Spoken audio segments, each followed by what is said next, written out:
We're going to bring the podium over here to the people instead of bringing you all in the tent because it's turning out to be a glorious night. I'm Wendy Nilsson. I'm Superintendent of Parks for the City of Providence, and I am also a neighbor of this park. So I am thrilled to be, do I even need that?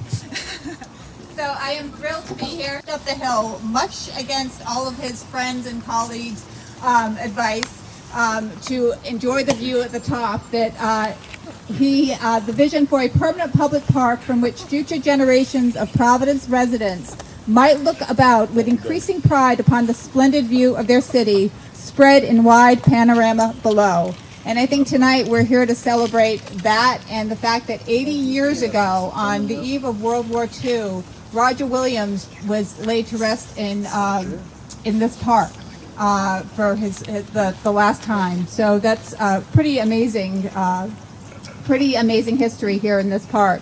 We have a lot of people tonight that are going to talk more in depth about the history of the park, but on behalf of the Parks Department, I did want to say that it's an honor to be responsible for this gift and to work with Mayor Jorge Elorza, Councilman Zuria, and the College Hill Neighborhood Association, as well as Councilwoman Anthony, to collaboratively and creatively leverage significant city funding and resources with private donations and partnerships to artfully restore and preserve this park for many generations to come.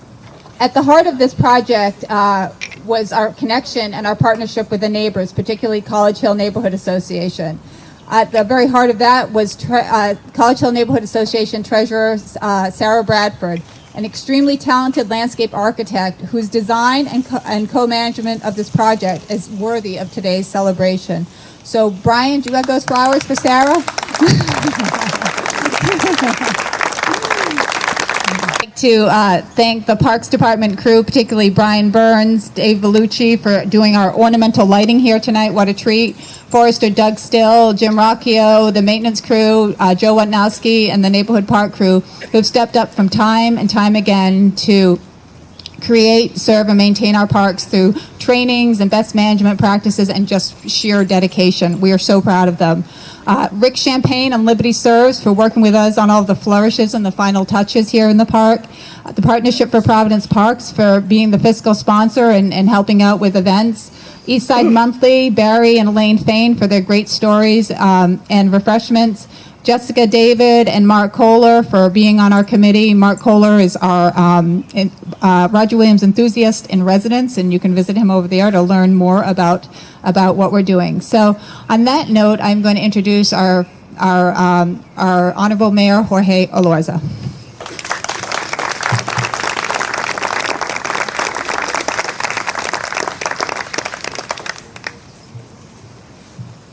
Good evening, everyone. Good evening, and thank you for joining us this evening. It really turned out to be a beautiful, beautiful night. I know a lot of us were nervous about the rain, but one way or another, we were going to get this day going and enjoy it fully. Before I get going, I also want to add my voice to the chorus in recognizing people who have believed in this project for a very long time. And I'm so proud and so happy to have Councilman Sam Zurier here with us today. You know, he really deserves, a fair share, if not most of the credit for all of us being here today. So we thank you for believing in this project from the very beginning. And this neighborhood is so fortunate that as you have, one of the top, councilmen in the city transition out, you have just an amazing woman transition into that same seat. And Helen Anthony has hit the ground running, and it's been an honor and a pleasure working with you. Thank you for your support and everything that you've done already, Councilwoman Anthony. We're also joined by Parks Commissioner Ellie Panichis. I was looking for, hey, Ellie, thank you so much for joining us. Ellie and I serve together as commissioners for the park system, and we oversee all of these projects, and she's just a staunch supporter of everything that our Parks Department stands for. And as we're talking about our Parks Department, we really do have just a gem of a superintendent in Wendy Nilsson. So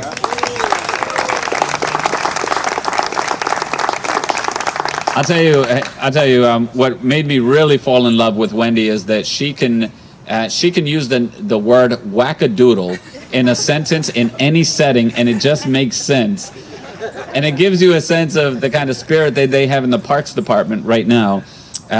Wendy, our Parks Department, and my office, we created a vision. We set out with a goal that we wanted every child in the city, or every person in the city, to live within a 10-minute walking distance of a beautiful park, beautiful public park in Providence. And we were supposed to accomplish this by the time that I was done with my second term. Because of her tenacity and all of the work that they've done, is it 97%, or are we fully there? 97. Yeah, right. We're fully there. Should just say 97, so we continue to support these projects. But just thank you, Wendy, and your entire team for everything that you've done. I applaud you on behalf of all of our residents. I also want to thank Rick Champagne from the College Hood Neighborhood Association and John McNiff from the U.S. Park Army Services Rangers, the 88th Army Band, Rhode Island National Guard, the Eastern Medicine Singers, and the Volks Hunters. So thank you, everybody, for making this day even more special. I remember the first time that I came to Prospect Park and overlooked the entire panorama of the city. I was a student at Bridgham Middle School, and they took us on a field trip to visit one of these parks. And I couldn't believe it, that you could look out and see everything. And I remember seeing this statue and thinking to myself, wow, I wonder what it looks like from the other direction. And before the mall was built, I remember always going on the highway, and it would be my singular task to see if I could spot the Roger Williams statue at the top of the hill. As time passed, I finally figured out exactly where it was in the landscape. But from that first moment that I stepped foot in Prospect Park, I remember what a special impression it left upon me, and it's something that, I have never let go of. So that's why I'm so proud that we continue to maintain the park to ensure that other young people from every part of the city, as long as neighbors from throughout this neighborhood, can always enjoy that breathtaking view and have that same experience when they're on these grounds. 80 years ago, close to this day, the remains of Roger Williams were removed from his family tomb at North Burial Ground and placed in the base at the then newly erected monument overlooking the city that, of course, he founded. This Prospect Park in 1867 has become a citywide, a statewide, and even a regional attraction for everyone who's looking for the best views of Providence and the Capitol Dome. As mayor, one of my main focuses has been creating strong and vibrant neighborhoods, and doing this in every part of our city so that we create these meeting spaces that create community, such as the community that we have with us today. And the reason why public parks are so important to me is I grew up on Cranston Street, and outside there was nothing but a parking lot. There were six apartment units, in a legal 3-family house. So as kids, we had no place to play. But the public parks, those were our playgrounds. Those were our backyards. And that continues to be true today. That's why, through the 118 parks that we have throughout the city, we've begun the most aggressive renovation and rehabilitation plan that the city has ever undergone. Because of Wendy and her team's tenacious work, 87 parks have been significantly rehabbed over the past 4 years and change. So we're just a few short of rehabbing every one of them, but keep in mind that many of these parks hadn't been touched since the 1970s. The new renovations here at Prospect Park, they include many things, but what I'm particularly proud of is that the park is also ADA accessible, more ADA accessible, to make sure that every single person can enjoy it. As I mentioned, the work has been sponsored by our Parks Department, by the City Council, the College Hood Neighborhood Association, and the help of volunteers with Liberty Serves. Thank you for all of your hard work in making our communities as vibrant and as strong and as healthy and as revitalized as they can possibly be. I look forward to continuing to enjoy this national landmark, as far as I'm concerned, for many generations to come, and I look forward to celebrating many more times here at Prospect Park with our community into the future. Thank you so much.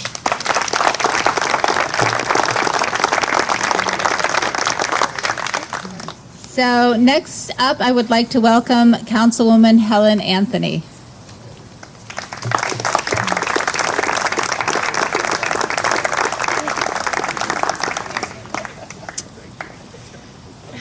Good evening. I'm very happy to be with all of you for the rededication of Prospect Terrace. Thank you, Mayor Jorge Alorza, the Providence Park Department Superintendent Wendy Nilsson, the College Hill Neighborhood Association, specifically Sarah Bradford, the Providence Preservation Society. When I think of Prospect Terrace, I think of all the beautiful sunsets, family picnics, poems read, books written, and many more warm memories that have been made at this park since 1869. None of us would be here today celebrating this momentous occasion without the steadfast leadership of former Councilman Sam Zurier, Sarah Bradford, and Wendy Nilsson. Councilman Zurier allocated funds each year since 2016 for renovations totaling $97,000, and the city has contributed approximately $360,000 exclusive of labor. And we cannot thank the councilman and the city and many of you who have contributed your time and money to help this be a reality. Prospect Park is an essential stop on anyone's visit to Providence. It is a staple in the College Hill neighborhood, and we hold this place near and dear to our hearts. Sarah just reminded me when I came in tonight that according to the historical documents, that this park was a gift to the city from the Ward 2 residents. No other park can boast such a grand view of the city, and no other park has such a monumental statue of our state founder, Roger Williams. There is no better final resting place for the creator of Providence, a city that stays true to its name and welcomes all people, regardless of beliefs or background. Thank you all for being here today. Thank you for helping to preserve the memory of a great man. And thank you for treasuring the history that makes the East Side truly unique. Thank you for coming.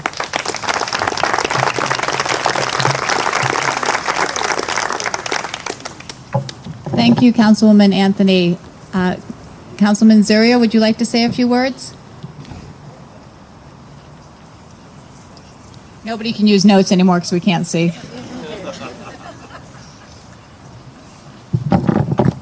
Thank you, Wendy, for inviting me. Thank you, Mayor, Councilman Anthony, and thank you, Sarah. And I'm getting all this credit. This was your money. It wasn't my money. So it's for you. But I'm so happy to be here just to share with you some ways that this place has been a source of inspiration and delight to me, and I think for many of you as well. It began when I was a teenager here in the 1970s, and I discovered this place and would return for many sunsets where I would be joined by crowds of people who would burst into applause when the sun sank below the horizon. Everybody just saw it as a special occasion.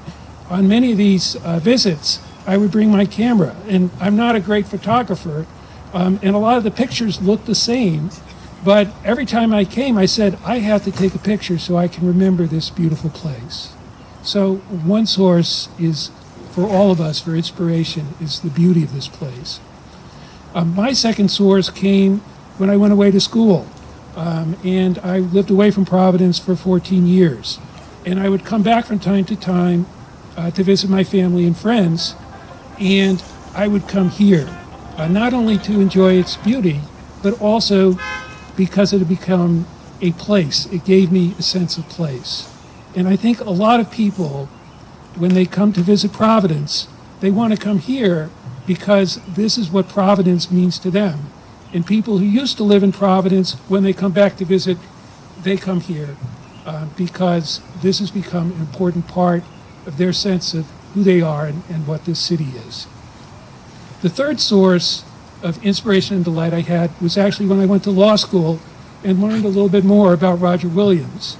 I took a course on the religion clauses in the First Amendment and read a very interesting book called The Garden in the Wilderness by Mark DeWolf Howe about Roger Williams' vision of religious freedom. The standard vision of religious freedom in our Constitution comes from Madison and Jefferson, who were probably not terribly religious people. Their view of religion was that it was a source of oppression and that the Constitution had to protect people from that oppression.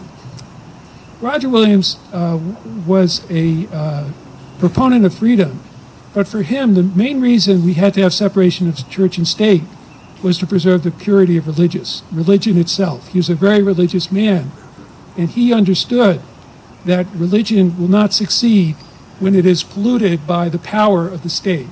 And I found that to be a very compelling vision. It's not necessarily how it's animated our court decisions recently, but it is something that is unique to him, and it's unique to our home, and we remember at this park. In the years after that, I read more and more about Roger Williams, such as John Barry's great book from 7 years ago, another book called God-Born Providence, and learned about how Roger Williams had been a visionary in terms of relations with the natives here, and how he was viewed as a peacemaker while the other colonies were busy trying to exterminate the Native Americans. And obviously he wasn't perfect, but in the 1600s, it was really a beacon of freedom. And, you know, in the last few years, whenever we hear about acts of oppression or hatred elsewhere in the world, elsewhere in the country, sometimes in Rhode Island, and sometimes even here in Providence, we can always look at our heritage with Roger Williams, whose words are inscribed in the State House, that we can see from here, as a source of hope and comfort. The final source of inspiration and delight actually comes from having seen so many people from this neighborhood step forward to help beautify this park in what's a very valuable public-private partnership. Heaven knows that nobody likes paying taxes, and anybody who was at the Congregational Church last night knows that a lot of people think not only are they paying enough taxes, they're paying too many taxes. And it would be very easy to say, well, these parks, we pay the taxes, they go to the government should maintain the parks. But what's wonderful about this neighborhood, what's wonderful about this park tonight, is that a lot of people who have lived here, around here, have given of their time and given of their treasure to preserve this public space for everyone to enjoy. And that's another source of great inspiration, something I'm sure all of you have your own source of inspiration from this place. But let's enjoy celebrating it tonight. Thanks very much. Thank you so much. On that note, I'd like to call up Rick Champagne. And Sarah, you want to join him up here?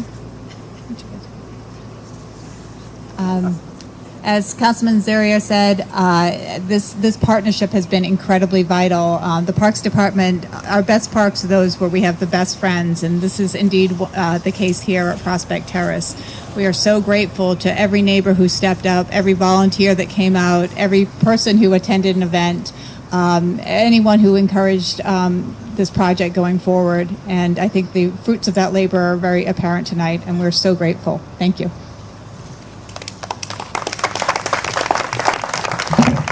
Thanks, Wendy. So it's remarkable to think that the work that led to this project started with a request to repair a broken light in the corner there and to uncover the photo cells so the lights actually went off during the day. And the lights that were working came on at night. And that was before PBD 311, so it was remarkable the task got done. So compliments to Wendy and her team. So College Hill Neighborhood Association is proud of the accomplishments and extremely grateful to have partnered with the city leaders who were instrumental in enabling this restoration of Prospect Park. The Restoration Fund received some seed money through a GoFundMe campaign. Some sizable private grants were received, as well as generous gifts from members of our community. And while those funds were significant, this work would not have been made possible without the financial support of Mayor Lorza, former Councilman Zurier, and Wendy Nilsson. And we look forward to future support from our current Councilwoman, Helen Anthony. The work planned for 2017 and 18 has completed, and like those who live in older homes here on the east side, we all know that there's more work to be done. We hope to shore up the wall behind us, clean the monument as funds become available, and we rely continually on the community support and generosity to help with this effort, with the hope of building on endowment for future care and upkeep. I would be remiss if I didn't mention my fellow College Hill Neighborhood Board Association members who worked on this effort. Sarah Bradford, who was the brainchild behind the architecture and landscape design, Barry Fain, who's out here, as well as David Heffereffer, who are the founding members of Friends of Prospect Park. So thank you for their efforts too. All of us consider this park one of the many shining lights in this great city. And thank you to our leaders for their partnership in helping it shine a bit brighter tonight. Thank you so much. So we have the next two acts are, sorry, not that you're an act by any means. The next two up are actually performers and historians. Each one of them, we have Ranger John McNiff is going to tell us a little bit more about Roger Williams as Roger Williams, and after that we'll have some beautiful music by the Vox Hunters, who also sing about Roger Williams and all kinds of old-timey fabulous songs. So please grab a seat, enjoy the performances, and thank you so much for coming out tonight.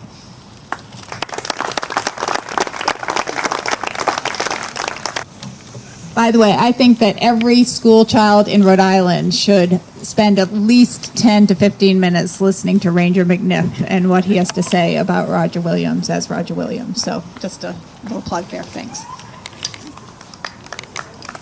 Evening, everyone. Hi. Hi, John. My name's John McNiff. I'm a ranger with the National Park Service right down the hill. Right where the spring is for Providence. Now, you all know the story about Roger Williams, I'm sure. Roger Williams was kicked out of the Massachusetts Bay in 1636 and came down here and founded Providence.